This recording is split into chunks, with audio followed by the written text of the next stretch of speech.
I'm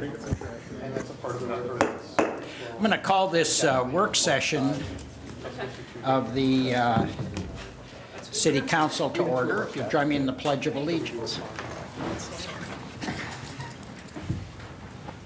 I pledge allegiance to the flag of the United States of America and to the republic for which it stands, one nation, under God, indivisible, with liberty and justice for all. If you'd call the roll, please. Councillor Kaiser? Councillor Anderson?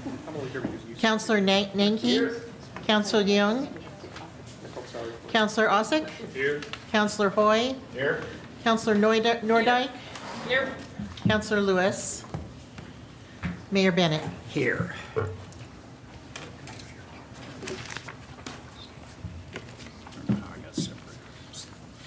So, additions and deletions? I'm sorry. I thought I'd wait till you got it just. I move It's what it additions and says here, deletions. So I thought I'd just ask if you knew. Do we have additions and deletions? We have a report to add to the agenda. Okay. So, Is that a motion? Second? yes, it is. Okay. Okay. In discussion, all those in favor say aye. Aye. Motion passes. Okay, so we're going to discuss this evening the council policy agenda. Who, the city manager, I'll turn this over to you. Thank you, Mayor. In November, council set some tentative policy objectives, activities, actions for further refinement and review by staff for feasibility. And this evening, you have in the agenda packet the results of that review. And Courtney Knox Bush is prepared to help council go through those items. And staff are here to answer questions you might have regarding any of the items from that November work session. Great. Good Courtney? evening, Mayor, Council. I'm Courtney Knox Bush with the City Manager's Office, and I'll be giving you just a brief presentation to outline where we are and where we're going based on the feedback that we had in November. So it's been a while, and we had intended to talk with you about this in January, and we're just a little delayed because of a whole bunch of things that are going on simultaneously. So, here's a quick orientation to our annual cycle. Back in November 18th, as the city manager mentioned, we did have a far-ranging conversation that was facilitated by Sean O'Day. You were able to look at the 2019 community report and the annual residential satisfaction survey results. And then you also had some testimony to consider. And you came up with a list of priorities. Staff has been working on how to accomplish those goals and outcomes that you've identified. And we're here tonight to gauge whether we're headed in the right direction and get some feedback about whether these are the right ways to spend time and resources, yours as well, over the coming year. So first, I'm just going to remind us about the list of ideas that you came up with in November. Again, these are described in greater detail in your packet that was from late January and is now republished in today's agenda.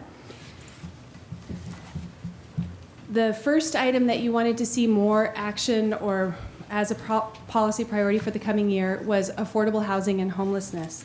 Specifically, you asked us to consider planning and siting a low-barrier shelter, expanding the downtown clean team, providing support to a mobile response unit like Cahoots in Eugene.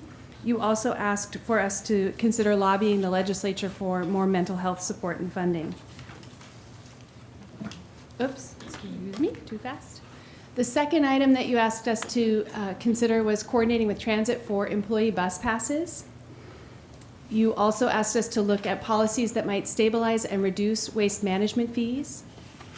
And then you had asked us to look at economic development activities specific to some areas like the entertainment zone in downtown, redevelopment of North Downtown area and West Salem industrial areas. You asked us to look at relocating and hardening the Emergency Communication Center. And you asked us to look at library book retention and purchasing policies, developing an environmental or climate action plan, increasing safety for cyclists and walkers, and consider expanding the high-speed internet idea that's focused right now in the downtown core. There were quite a few things that dealt with communications and engagement, things such as providing a clear route to access and engage with information from the city, engaging youth, connecting volunteers to project ideas in neighborhoods, working with utilities to provide notification of work in a specific area, and building in preparedness and other things into our messaging strategy. So in sum, staff are recommending continuing current initiatives to accomplish the majority of the policy agenda priorities that you identified back in November, and without any additional investment. And there are some specific actions that we want to address as we walk through the recommendations.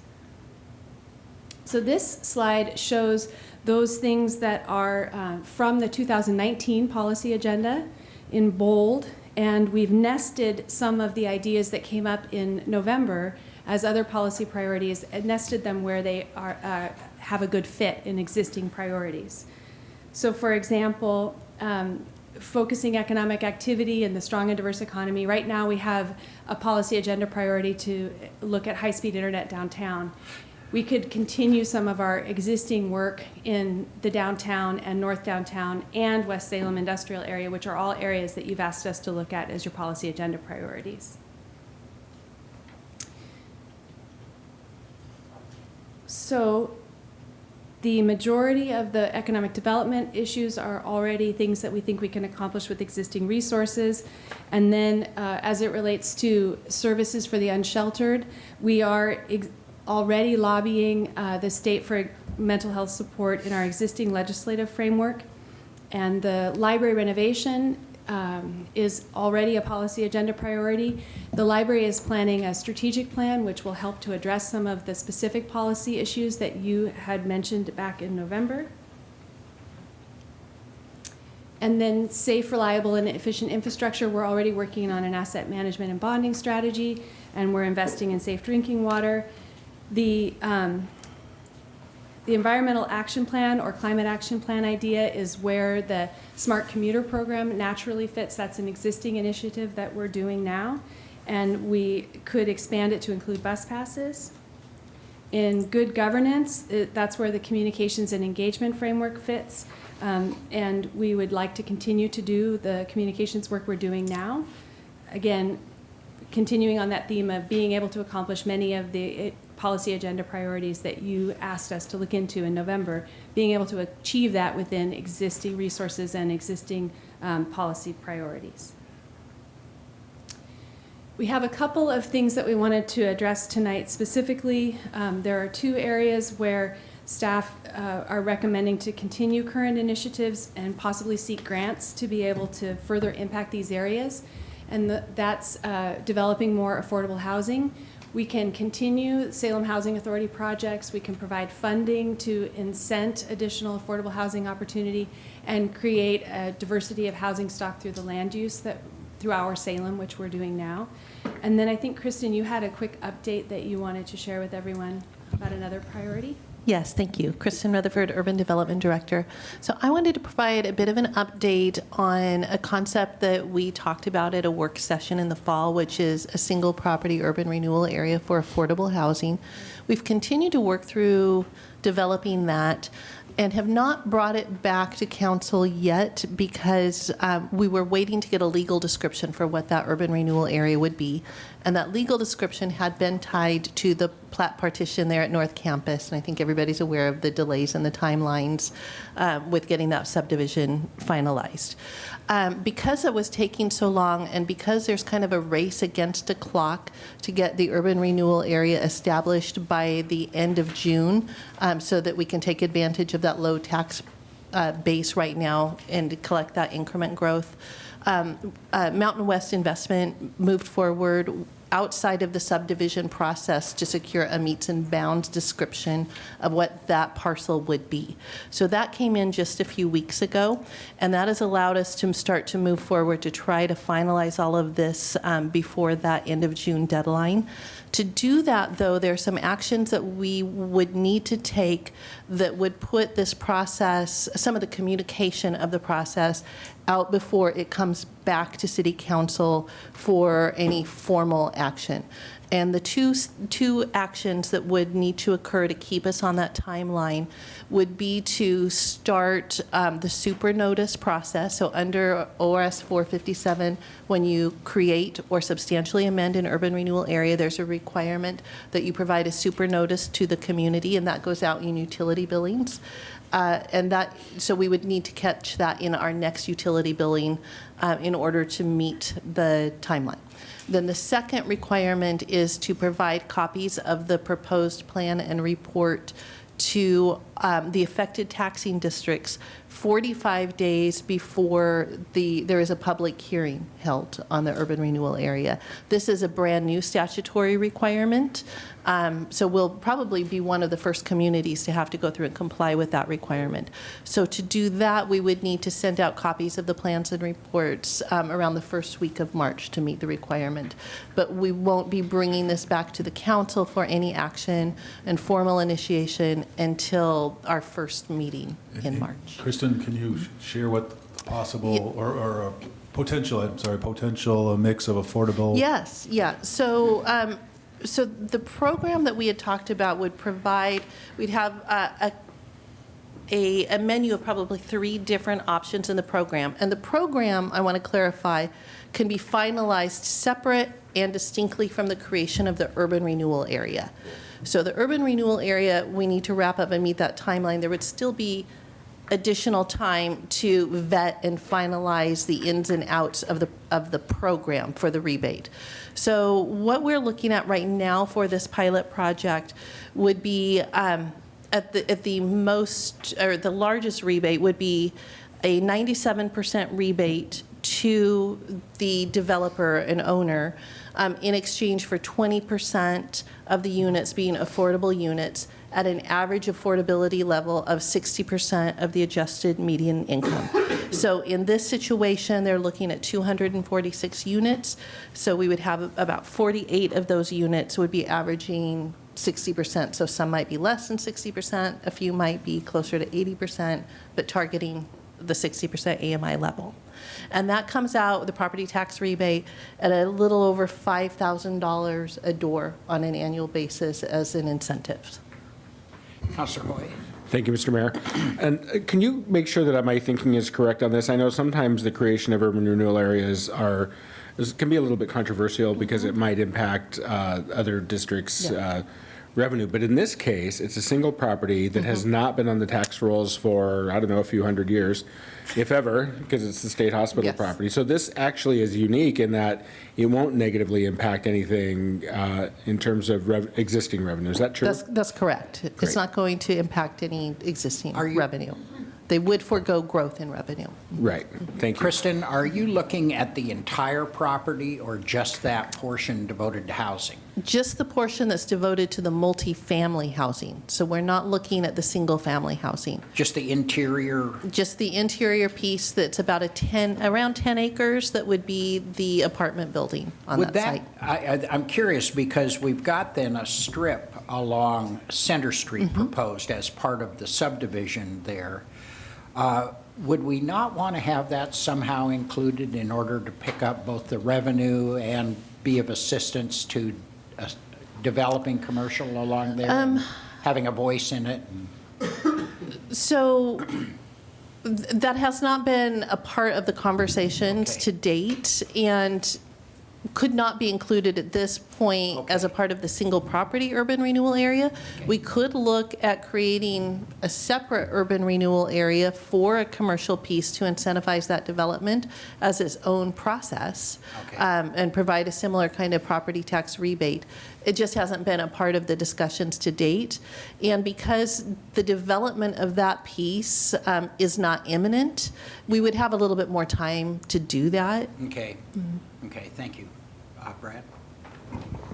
Thank you much. In regards to the fact that it's state property, will there be the equivalent DDF then as compared to SDCs for a portion of that? And what might those? I'm going to turn to Director Go to? Fernandez to answer any SDC or DDF questions for that property. So if it's, I'm sorry, Counselor, is your question assessment inside of the area or? Yeah, for this, similar to, say, the Fairview property or any of the other ones where we can't charge SDCs, is there going to be a component and kind of how would we spend that? So any area, we can assess SDCs. If it's an area that's coming off of state ownership, we can also create a DDF program. We don't have to. The reason we've created DDFs in the past, development district fees, is when there is one infrastructure or another that is in need of more attention. If everything is about equal, or if the area itself doesn't need a whole lot of infrastructure, then we can just and would intend to assess just SDCs straight up. Okay, excellent. What's the longevity of this proposed urban renewal area? We're looking at 30 years to meet the financing pro forma for the property. Cool, thanks. And are you asking for anything from us tonight? What are you asking of us tonight? So I'm not asking for any action at this time. We will be back to take action, but to inform the council that we will start the communication and outreach at this time in order to be able to meet the timelines. Do we need to incorporate this into our planning, or into this document then? We'll fold it in. You fold it in if everybody's okay? Yeah. Yes. I'm Yes, sorry, Counselor. Thank you. I'm just curious, so the single property urban renewal area, how does it work in terms of like maximum indebtedness? And when do you like close it? What's Sure. the triggers there? So the way we're calculating the maximum indebtedness is going through the calculations of what the growth in assessed value would be over that 30-year period and calculating what the anticipated property tax payment would be every year, so what that rebate would be. And then, making some inflationary adjustments over those 30 years and then using that to set the maximum indebtedness. All right, thanks. All right. Thanks. Okay, so another priority, our policy agenda priority that you identified when we met in November was increasing safety for cyclists and walkers to include missing connections and safe routes throughout the city. Our recommendation is to continue funding the Safer Crossing program and seek grants to further increase safety and add connections that are missing. So that's the staff recommendation with regard to increasing safety. Courtney, Sarah Strahl has joined us, and we went through the library portion of this pretty quickly. Perhaps we could ask Sarah to Sure. speak to more specifically what you mentioned as far as the library's plans to address the policy questions from council, as well as perhaps give council an update on today's opening of the library.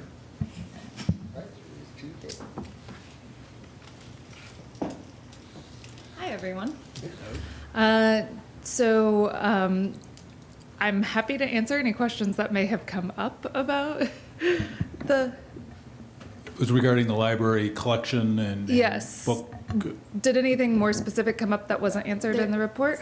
Sarah, there were no questions. I was just giving everyone an update that we planned to address the two policy questions as Yeah. part of the strategic plan that the library is planning to do. Thank you. I am so sorry that I was not here already and I missed that. So thank you. Yes, that is the plan, is strategic planning, community input, working with council and having an overarching plan that helps form the direction for the library that will hopefully answer any questions the community continues to have about the collection. The collection. What about your funding resources, parking and fines? Are you going to be studying that and presenting something to us on that this year? Yes, yeah, we absolutely will be looking at those things. Parking, we did also include in the report what that's going to potentially look like down the road. The seismic project is a great opportunity for us to address what we've been hearing from the public for a very long time, which is that the quarter machines are not working, and that the parking situation at the library is something that they would like for us to address, but it's not something that just the library can resolve. We need to work with UD and other groups to make sure that we're resolving that. Okay. Yeah. And that'll come in advance of the budget All right, do you know how that will fit into the budget cycle? Probably be a budget cycle from this upcoming budget cycle. It'll be as Yeah. part of the completion of the library retrofit project, which includes our opportunity to install different mechanisms at the library parking garage that Right. could accommodate some So it'll be policy choices for council regarding. 21, 22? Yeah. Yes. And we do know that there will be an impact on the budget this year because in the temporary location, which this is a nice segue, in the temporary location, there is no charge for parking. And there are about 60 spaces. And then the off-street parking in that area also is free. How'd your opening go? It was amazing. It was so great. It was really, really wonderful. My worst fear, my nightmare, the like anxiety dream I'd been having was nobody shows up to the library on opening day, right? I did not need to have that anxiety dream. We had a crowd outside who was waiting to come in the doors as soon as we opened. We got to, I heard from so many people that they were so glad we were finally open there, that, they were excited about the future of the library and the seismic retrofit, and that they were happy to see us in this temporary location and that it looked like a library. They were very excited about that. And That's great. And, there are going to be mixed things going on through the future. It is a much smaller space that we're much more limited in what we can provide there. But overall, the reception that we got this morning was great. How long will you be there? We will be there until the end of the seismic retrofit. So, Which is, we're aiming for summer of 2021. okay. Councilor Yeah. Hoy? Thank you, Mr. Mayor. Also, just since we're talking about the temporary location, the grand opening is on March the 14th Right. at 3 p.m., if I'm not mistaken. Well, it'll be kind of an event from 1 to 4, but 1 to the 4, opening ceremony would be around 3 p.m. Yeah. Excellent. Yeah. And could we back up for just a minute and talk about the strategic planning process? Right. What you talked about community engagement and some other things. Could you just give us a brief outline on what you think that's going to look like?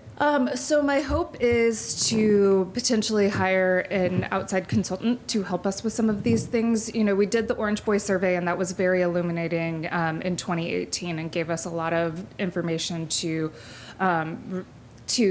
focus on. But I think that one of the things that we need to incorporate in that is a lot more library involved focus groups of various kinds and on various topics about the library future. There are basically 5 areas that we feel like we can contribute to the community, including welcoming spaces, technology, collections, of course, being one of the core ones, learning opportunities such as programs and events, and then just the ability to help people find the information that they need and answer their questions. So if we can focus maybe on those areas, how they fit within the broader strategic plan of the city, and have some outside consultants help us shape that and what that deliverable will look like for the city, I think that would be really great. I would like to have elected officials involved, and possibly some of the other groups like the Human Rights Commission. We've formed a really good relationship working with a few of the members of that group. So some of the other advisory groups, obviously Lab will be very deeply involved as well. And maybe the foundation. Oh, the foundation and Friends are always involved, yeah. Definitely. Sorry, I didn't mean to make that sound like it was a given, but yeah. Great, well, congratulations on your opening. Glad Yeah, your- thank you very your much. dreams And- were met, huh? Yeah. Well, Or not. I'm glad people were there, Yeah. and please stop by if you get a chance at some point this week, and we'll be happy to see you there.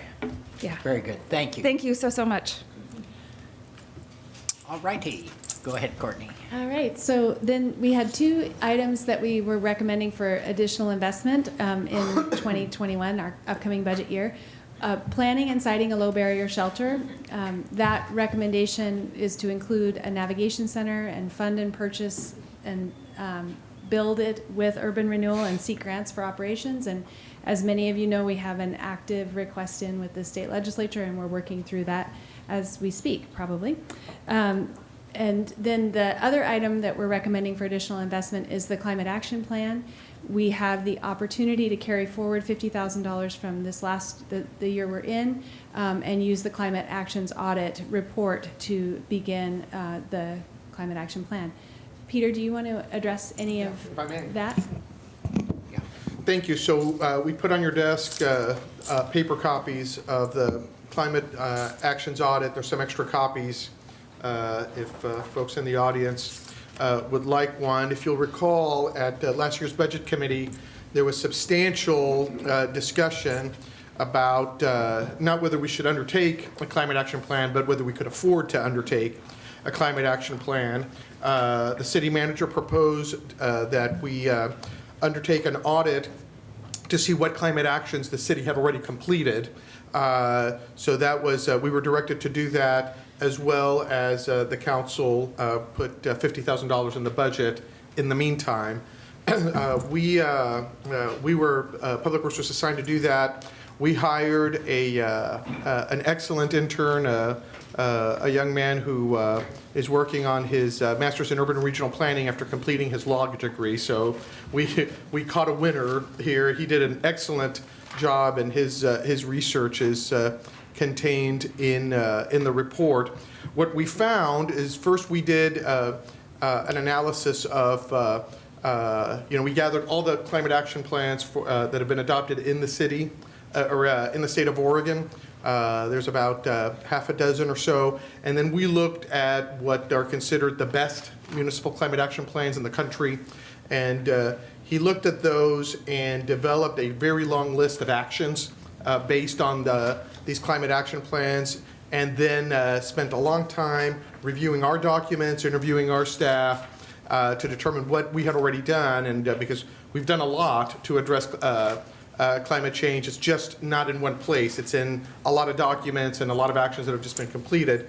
In the end, the result is that, based on a long list of actions, we've completed about 26% of what would be a climate action plan in total. So we have, 74% to go. We are recommending that we undertake a climate action plan. One of the extra duties that I had our intern undertake is what would be the cost of a climate action plan, and Norm Wright was about right. It's about between it could be anywhere as low as $55,000 to $165,000 for full community input, and which I think is where we would want to go. So we probably need about another $120,000 or so to undertake the plan. We'll be making that recommendation to the budget committee to take that on. The consultant that we're talking to, it's an outfit out of Eugene called The Good Company that has done a lot of climate action plans for communities around the state. Told us that the work that we've already done really serves as sort of the groundwork for what we do. So this effort is well done and indeed useful for the consultant. So that's what we'll be looking to do. That effort will probably take about a year, and then we can come back to council, have it adopted, and then start working on doing additional work. Great. This is really appears to be very comprehensive. There's Very. lots of it. I Very. don't know what else here. We've just gotten it. Can you point to where it outlines the 24%, 26%? Yeah, so that statement is in the executive summary. Right. And then if you go back, see if I can find it here. In Appendix A, that starts on page 37, it just goes on for pages of, what the action is, the description of the action, and what the city has accomplished. So how far does it go? It begins on Well, it starts on 27 page to- 37. Okay. And it goes through, because this is really the bulk of the work, through page 49. Okay. So there's a tremendous amount of work that the city has done already in adopting policies or actually doing work. For example, when we relamped the streetlight system. Before that, when there was the old ARA program, we revamped all of City Hall to high efficiency. We already participate 100% in the PGE Green Energy program. So there's a lot of that kind of work that's already been done, but clearly based on what other adopted plans look at, we have more to do. Okay. And how will this come to us then, Peter? How do you see this sort of rolling out? Well, what I would anticipate, and I'll look to city manager to agree or disagree with me, is we will make a recommendation to the budget committee. This is published, so this will just be available for folks to take a look at. Okay. The audit itself. We will make a recommendation to the budget committee to fund the action. It'll take effect, assuming it's approved, the 1st of July. We will use the funding to hire a consultant and begin the process, and it'll take about a year to do the full public involvement process, and then so it'd be back to council end of next year. You don't see or it coming so. then to us in pieces, where you get one section done and bring it to us? So we might consider having a council subcommittee or a policy advisory group, or we might do updates periodically, but no, I think we would undertake this like we undertake any kind of planning thing where, there'll be, citizen groups and some kind of policy group, and then we'll just bring it to you at the end for review and adoption. How, now this is going to be read right away. As folks comment, aside from Twitter and Facebook, what would be the most effective way to get their thoughts on it into the process? Yeah, so at this point, I guess the most effective, people can certainly comment on anything, and probably the best way at this point, we haven't published anything, would be to just email it to publicworks at cityofsalem.net.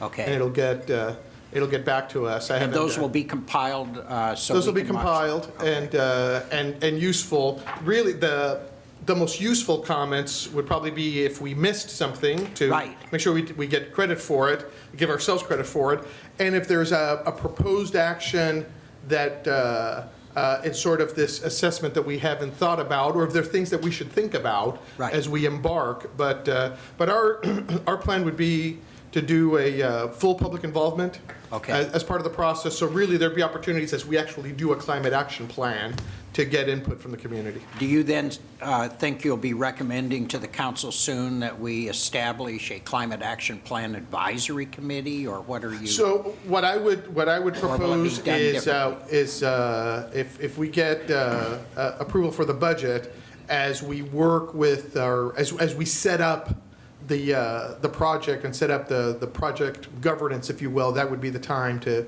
do that. So really after, in late summer and into the fall as we get rolling. The only thing I tell you I'm just a little concerned about, there'll be a lot of interest in this, a lot of comment on it, and it's trying to figure out how people can as quickly as possible engage. Because there'll be a lot of ideas that will come out very quickly, and then I think as folks talk and think about this in the various groups in town with specialized interest and knowledge, how to best get this into the process as soon as we can. That'd be my only concern, that we not let it get, sit too long. Right. You know what I'm saying? I do, and it's not going to, again, assuming approval, it's not going to get stale. I would. I'm interested in, as part of our research, we discovered that there's this one firm, there may well be other firms that specialize in this kind of programming that have done this work before. So we really would want their advice on how best to set up, to get good advice from and good input from the community and from the council, obviously. Okay. Well, there'll be interest even in who the consultant is. I think there'll be every element of this will draw attention and interest, so I hope we're prepared to take that in and work with it. It sounds like you're ready. I hope so. Well, you put out your email, so you're ready to go. A couple of additional thoughts, if I may. Certainly, this process will be transparent, and we'll be looking at, as Peter said, really for the best practices that exist in the state and nationally. because of Peter's good budget management, we do have $50,000 available, and if it were the desire of council prior to budget committee action, we could get a jump start before the budget committee. The concern there would be not to get halfway in or a third of the way in and have council say, we're not interested in adding the additional 100,000. So we do have 50,000 now to get started. But you're going to before- recommend the 100,000. Do I understand that? Yes, you do. Okay. I think there's strong interest, Counselor. Get going now. Don't worry. Yeah. Yeah, you bring in a supplemental, we'll give it to you. Yes. I would say to get that governance going, because I'm concerned about the coordination with our Salem that's already well underway. And make sure Yeah. that everything is being used for dual purposes rather than, Yeah, I think the feeling is that we're somehow, I don't want to have any impression that it's going slowly or it's not being integrated into other planning activities, anything like that. I think you don't want to get a drag on this. If we can get it, get some backwind instead of headwind in this thing, that would help. We'll come back with a recommendation for a future council meeting on how to do that. Really kind of like to get a feel for what your timeline, you know what I'm up to. Okay, good. All righty.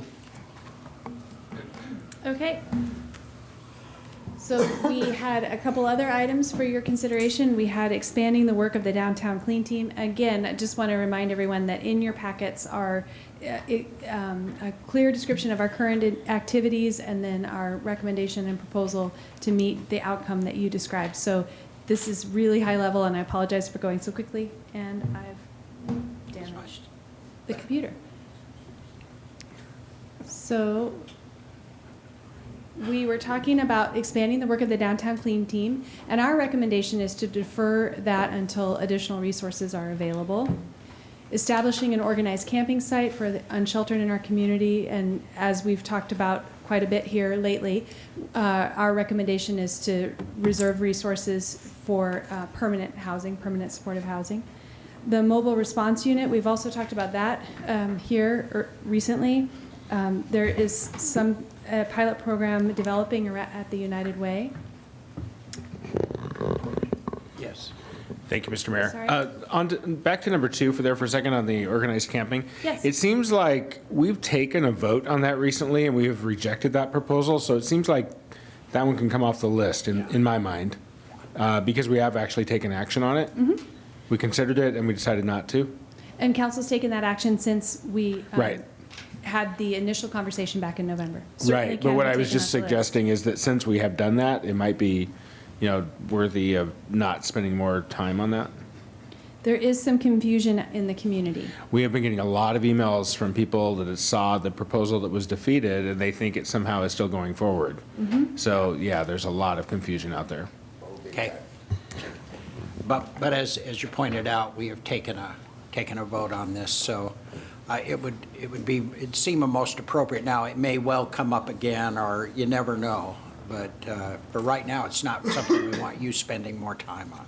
Perfect, and that may benefit from some communication.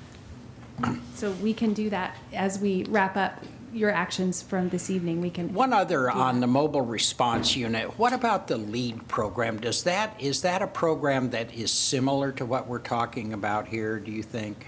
The LEAD program, the Law Enforcement Assisted Yeah. Diversion. Chief, would you like to respond to that question? I like the United Way concept, but I didn't quite, I want to make sure I understand how LEAD fits into this concept. Thank you, Mayor, Council, Jerry Moore, Chief of Police. The LEAD program is different than the CAHOOTS model in Eugene.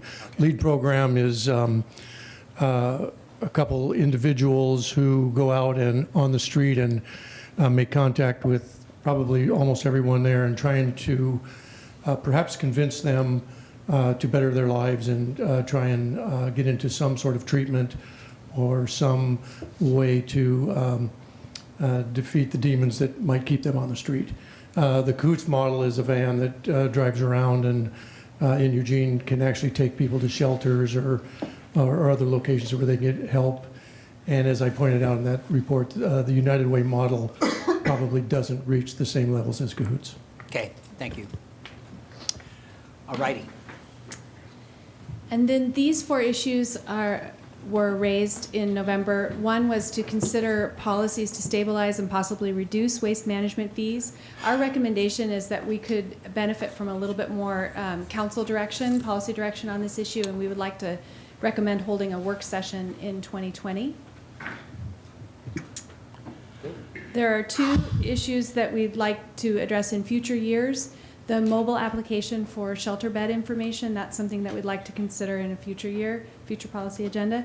And relocating and hardening the Emergency Communication Center is also something we'd like to consider in a future policy agenda.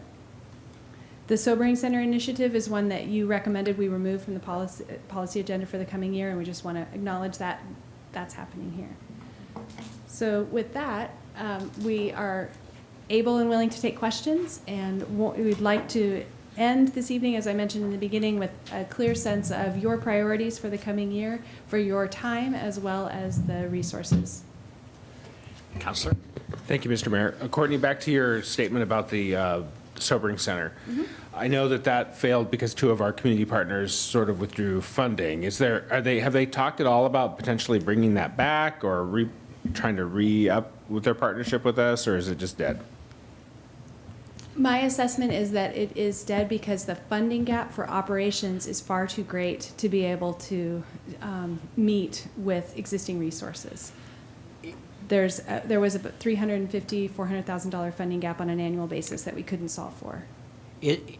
Is the funding gap then, is the capital side of it completed? Is the space going to be ready at Arches or wherever it? That's a great question. And Kristen, I wonder if you could answer. Yes, the capital side is being completed. We are filling that gap using urban renewal funds, and that will be programmed and used until and when a sobering center can be funded there. It's going to be used as expanded day room space. So For homeless, unsheltered. exactly, individuals. yes. I don't know. I don't know how others feel. I would really prefer to leave that on the agenda as an unfunded. We've got a facility, and what we'd be doing then is focusing our attention probably on a separate funding stream that would support that, working with our partners, working with granting agencies, perhaps with the legislature in the future. But it seems too bad to just kick it off the list, particularly when you've got this investment you've got a spot. I mean, that was one of the big, and that's one we took care of. Now we still need to work with our partners out there on a potential use for it. And I know that it comes up regularly from folks. I see Dr. Phillips here, who has mentioned it over and over in terms of the impact on the emergency room, how emergency room physicians look at it. And it just seems like we'd be losing the impetus that comes with having the space ready. That's all. And how do others feel about that idea, keeping it on the policy agenda? Yes, Counselor, I'm sorry. Sure, I support it. So one of the things that I see a huge advantage, it's a good idea in its own right to have a sobering center for the reasons that Dr. Phillips and our ER community, as I understand it, would be supportive of it. But it's also the fact that if you have a mobile response unit, taking someone to a sobering center is a valid option and can be used. And I believe Chief Moore had mentioned that before, that you really are, that these 2 resources, having a mobile response unit and a sobering center, do well on their own. But when you have both of them working in tandem, they can exponentially impact folks who are on the streets, having either a mental health crisis, a drug addiction crisis, or both. So a lot of folks struggle with trimorbidity. They either have a disability, a mental health problem, or a drug addiction, or sometimes all 3, hence the term trimorbidity. So I would support leaving it on. I would say also that mobile response units, they don't only transport folks to a sobering center or an ER if need be, or a shelter. They can also provide on-site wound care, which is an alternative to taking every little thing to an ER. Very expensive to take someone to the ER. And every time an officer does it, it takes that officer off his or her duties, away from their regular patrol duties, because they're sitting in the ER waiting for that person to complete that process. And a mobile response unit would have a licensed, trained paramedic on board who can provide some of that on-site medical care that doesn't require an expensive trip to the ER. So I fully support both the mobile response unit and the sobering center. Yeah. If I may, counselors, Yes. I think the fire chief might have some additional information following Counselor Nordike's points. Just, I want to make sure we're factual. Mike Nivok, Fire Chief. We've been working closely with United Way and all the partners, the hospital, and the county health. And so one of the clarifications is the CAHOOTS model, or whatever they're calling it here, does not have a paramedic on board. Right. It's an emergency medical technician. There's a significant difference between skill levels between an EMT and a paramedic. We've also talked with them about the requirements to be a transport agency. The City of Salem is the ambulance service area provider for transports. We subcontract that out to our public-private partner, Falk Ambulance. And so we have to be very careful with the county and the state on other agencies coming in and becoming a transport agency and transporting people to the hospital. If somebody's injured and they need to go to the hospital, they need to go by an ambulance, not just an EMT. And so we've had those discussions with them just so they're really clear on what their roles would be in the community and what services they could provide and what services they could not provide under the county health rules and regulations. So what you're saying is, in order for this to occur here, you'll be developing some protocols with them in terms of how this will work and what the limits look like. And So we have our protocols and our medical program Right. director. They would have to develop their own protocols that would not be in conflict with the ambulance service area, which is owned by the City of Salem, to And we would provide work- that service. we would work with them on that to make sure it works. If Absolutely, we we can are meeting with them regularly. We are actually, they asked how we could help them. One of the things that we offered up was that we would allow their EMTs to come to our continuing medical education training that we provide for our folks. Their EMT, who's there? United Way? The United Way's EMT that would be on this, okay. this car. So if they need a continuing medical education, then we would allow them to come sit in our classes as a way to help them to keep their CMEs up. But I just wanted to clarify the role because it often gets confused with, it's a paramedic, it's not. And, basically they can put a Band-Aid on, they can do some minor wound care, but if they're having a medical issue, breathing difficulty, anything like that, bleeding issues, they need to call an ambulance and have a paramedic take them to a medical facility. But Chief, you're not telling us there's a terminal barrier to this moving forward then? No. It sounds like you're describing No, just a method that- just clarifying the roles, and we've Right, had, right. quite I think frankly, that's- United Way is new into this arena, Sure. and so they didn't know that there was regulations on, how they would label their vehicle. They want it to look Yeah. like an ambulance. Well, it's not an ambulance, so there's certain rules around that. You have to license an ambulance, you have to be a provider. So we're just helping them through some of those things. But Great. there's a lot of confusion out there in the community about what they could do and what their role would be. And you feel like they're moving forward with this concept? I think they're moving forward in the right direction. Great. Just Thank want you to make for sure the right working with them information's on it. out there. Do you have any sense of how soon they'd be on the street? Do you have any feel yet? I have not heard a date specific. Okay. I know that they have, I think, got the funds to purchase the vehicle, which is probably the easiest piece. They still have to get, they're going to have a medical control officer and some protocols written up for what their scope of practice is to be able to operate. And those types of things. So I think they're a ways away. I think they're moving forward, though. They're, Okay, good. we're meeting with them regularly to help, provide information to them and work with them when we can. Great. Thank you, Chief. Thank bet. you for doing that. Counselor Nordike? Thank you so much for the clarification. That's very important to me as well. So my understanding is that other models have used paramedic, but what you're saying is that the one that they're looking at here would be an EMT, and I do understand there's a distinction. That was my understanding from them, that they were talking about an EMT and a social services provider as the team to go out. Is this an LCSW, a licensed clinical social worker, or what's the As I understand it, the Cahoots model has your medical person and then your mental health person was the basic breakdown. I don't know what level of training they're going to have for their mental health person on board. I haven't got really to that detail. We were just trying to make sure that they weren't running afoul of the ambulance service area and the agreements we have with the county and county health. And I don't think they had really had those conversations till we kind of brought everybody together and said, here's the rules and the regs, and we want to help you figure this out. And I think there's a role for them in the community, absolutely.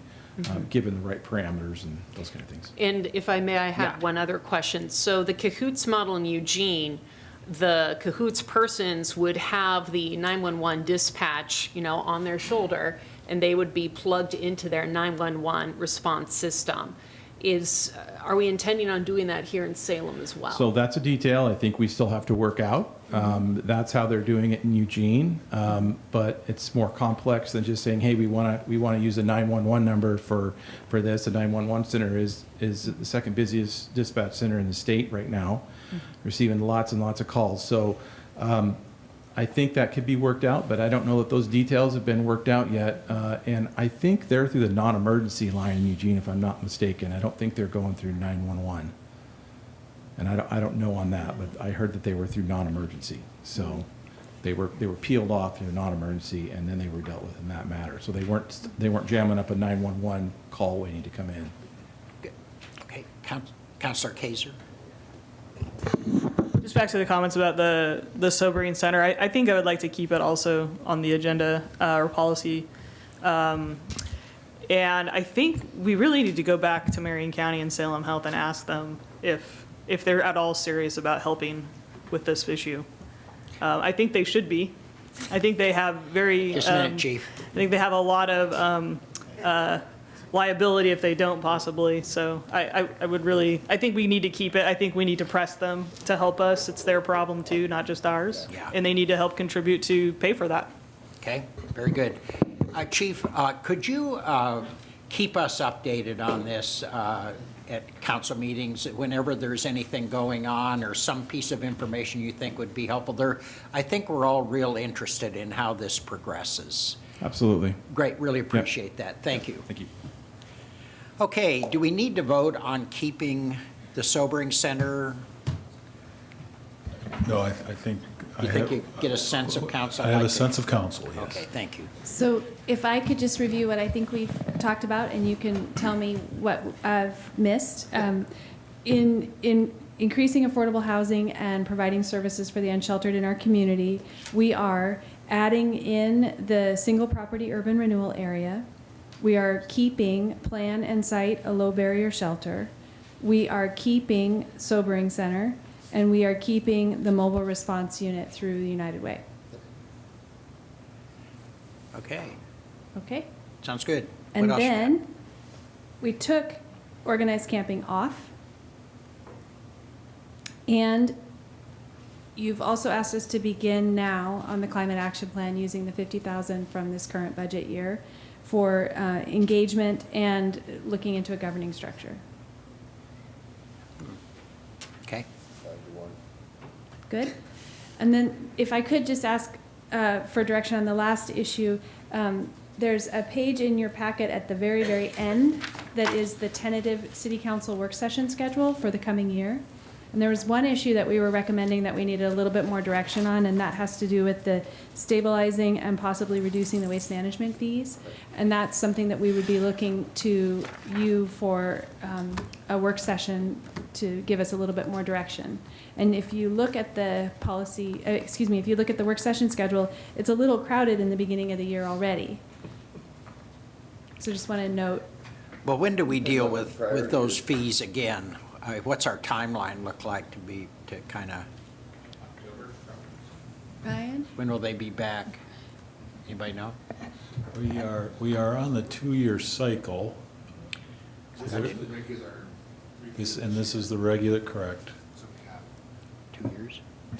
Possibly 2 years. Well, later this year, get it into your schedule if you Okay. can. It's your schedule. When? It's your schedule. Later this year. Later this year. Excellent. Are there any That could other? be next week. I mean, just later this year, anytime you want. Are there any other policy agenda topics that you want to address? Counselor Kaiser.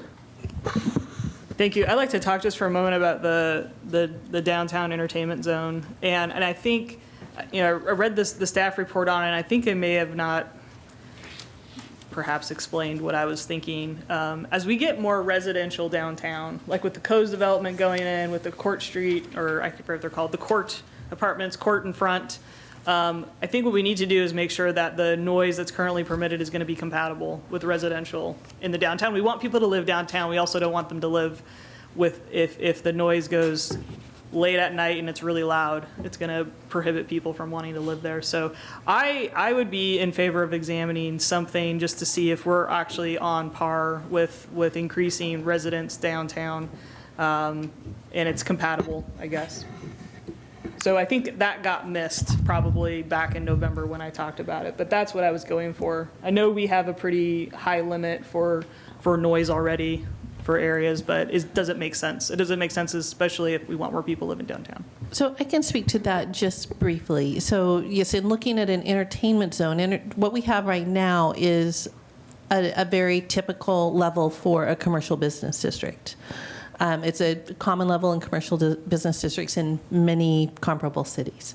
So entertainment zones, which is what the research was about increasing it beyond that base commercial zone, right? So if the interest is in looking at, is a commercial business district noise limit too high for residences within that commercial business district?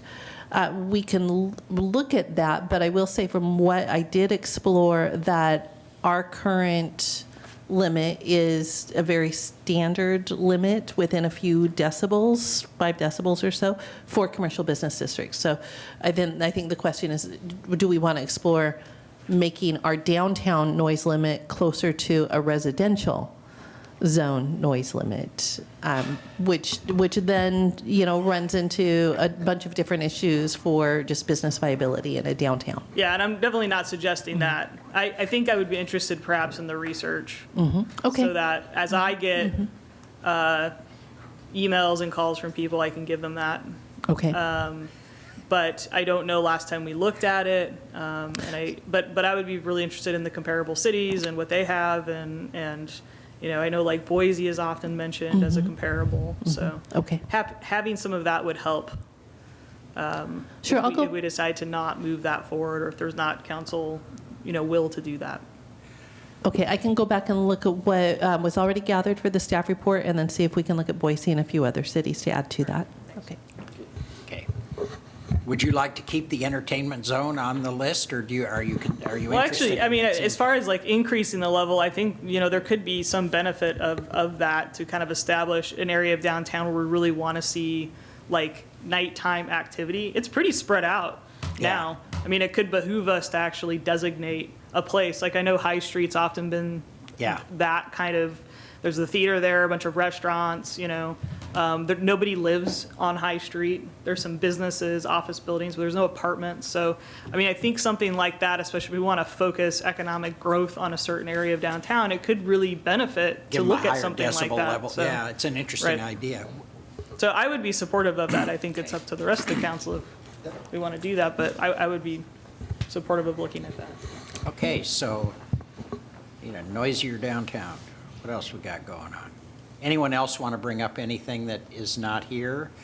All right, let's get some public, sorry. Sorry, I had one more question about the library, parking at the library. So when I was reading the staff report, I was a little confused because it said this would be a great opportunity during the seismic retrofitting to change the parking meter technology, which I completely agree with, but then it said we would do 3-hour free parking. So I was confused.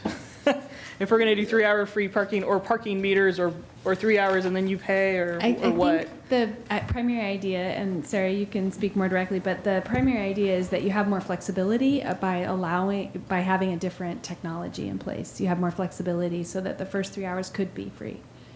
Yes, that's correct. And 3 hours is what I would like for free parking. The technology would be the kiosks that we have elsewhere in the city, which have different ways to be, from my understanding, different ways to work for the library. But the idea that I would like to explore is having at least some time free, and 3 hours would be optimal for, say we had a longer program that was a 90-minute to 2-hour program, and then people wanted to find something in the library to check out as well that would give them time to do that. So would it be a mix then? Like you'd offer so many spaces free and then others would be metered? Or would it be like you could go there and park for 3 hours and then the meter would know when 3 hours is up and then start charging you? Yes, that Okay, would be okay. the idea there. All right, Yeah. okay, thank you. Okay. Well, we'll have a lot of time to go into this one in detail with you. I'm sure there'll be a lot of interest. Yeah. Great, thank you. Okay, I'm going to have public comment. Courtney, are you done? Okay. Dr. Phillips, you're up.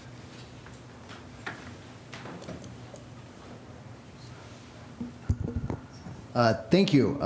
Truly, thank you. So my name is Trevor Phillips. I'm a longtime resident of Ward 3, and I came here to testify tonight in support of the Sobering Center. So I really appreciate your guys' conversation, Mayor Bennett and City Council, keeping that on your policy agenda.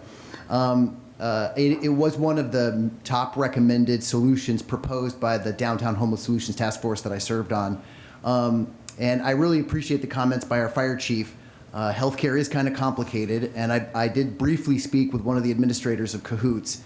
There is a handoff in that situation. But regardless, the way I look at it is that they're a three-legged stool. The Sobering Center, the Navigation Center, and a mobile response unit work best together. They have, a synergistic effect. So I really appreciate that you guys kept it on the agenda, and I look forward to seeing it in full fruition in the future. Okay. So thank you. Well, I think we all do. It seems like it's been years we've been working on that Sobering Center, so I'm kind of looking forward to seeing it in action myself. So thank you. Pamela Lyons-Nelson.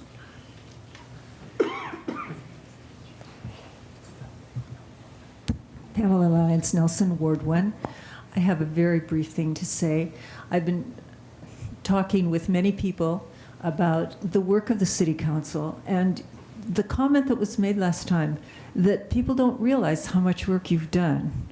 And I don't know exactly how to get that out, but the feedback that keeps happening is that, okay, so they've got long-term goals that they're working on and making wonderful progress on it. And then there are the short-term goals. But nobody defines short-term goals in the unsheltered community the way you folks are defining it.